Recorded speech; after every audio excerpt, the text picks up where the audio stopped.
Hello friends, welcome back to my channel. ఎప్పుడు egg curry ఒకేలాగా చేసి విసుగెత్తిపోయారా? చూడండి, నేను ఒకసారి కొత్త పద్ధతిలో ఎగ్ ఫ్రై అయితే చేస్తున్నాను. ఇది మీ అందరికీ తప్పకుండా నచ్చుతుందన్నమాట. చూడండి, ఈ ఎగ్ కర్రీ అయితే పిల్లలు ఒక్క పీస్ కూడా వదలకుండా మంచిగా తినేస్తారండి. మీరు కూడా ఈ ఎగ్ ఫ్రై చేసి పెట్టారనుకో, మీ ఇంట్లో పిల్లలు పెద్దలు అందరూ చాలా ఇష్టపడి తింటారు. ఇప్పుడు దీనికోసం మనమైతే స్టవ్ ఆన్ చేసేసుకొని కడాయి పెట్టుకుందాం. ఆ కడాయి హీట్ అయ్యాక దాంట్లో ఒక 2 టేబుల్ స్పూన్ల ఆయిల్ వేసుకుందాం. ఈ ఆయిల్ హీట్ అయ్యాక దాంట్లో స్పైసెస్ 3 లవంగాలు, ఒక చెక్క, కొంచెం సాజీర వేసుకున్నాను. ఆ తర్వాత కొంచెం జీలకర్ర, ఆవాలు వేసుకున్నాను. 2 కట్ చేసిన పచ్చిమిర్చి సన్నగా, ఆ తర్వాత ఒక 3 ఆనియన్స్ అయితే సన్నగా తరిగి వేసుకున్నాను. ఇవన్నీ మంచిగా కలుపుతూ మంచిగా కలర్ వచ్చే వరకు ఫ్రై చేసుకోవాలి. ఈ ఎగ్ కర్రీ అయితే పిల్లలు తప్పకుండా ఇష్టపడతారండి. దీంట్లో కొంచెం కరివేపాకు వేసి కలిపేసుకోవాలి. ఎప్పుడు చేసినట్లు రొటీన్గా కాకుండా ఇలా కొంచెం వెరైటీగా చేస్తే ఏంటంటే పిల్లలు ఇష్టపడి తింటారు.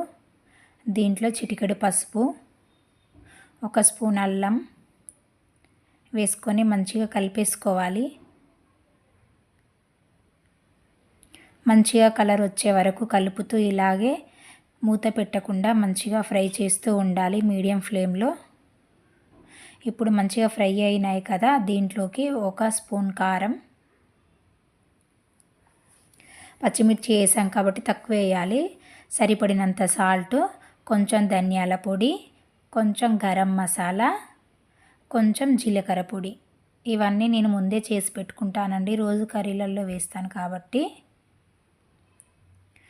మీరు ఇవన్నీ పొడులు లేకుంటే స్కిప్ కూడా చేయొచ్చు. కొంచెం ధనియాల పొడి, ఉప్పు, కారం వేసి కూడా చేసుకోవచ్చండి.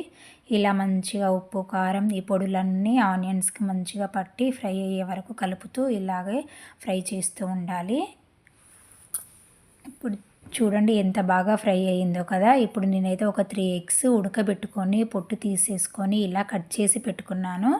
ఇప్పుడు ఈ ముక్కలన్నింటినీ దీంట్లో వేసేసి మంచిగా కలిపేసుకోవాలి. కొంచెం స్లోగా కలుపుతూ ఉండాలండి, ఎందుకంటే ఫటాఫటా కలిపితే ఆ నీలం అనేది ఇలా విడిపోయి కర్రీలో కలుస్తుంది కాబట్టి కొంచెం నెమ్మదిగా చూస్తూ ఇలా కలుపుతూ అయితే ఫ్రై చేస్తూ ఉండాలి. ఒక 2 మినిట్స్ ఫ్రై చేసుకోవాలండి.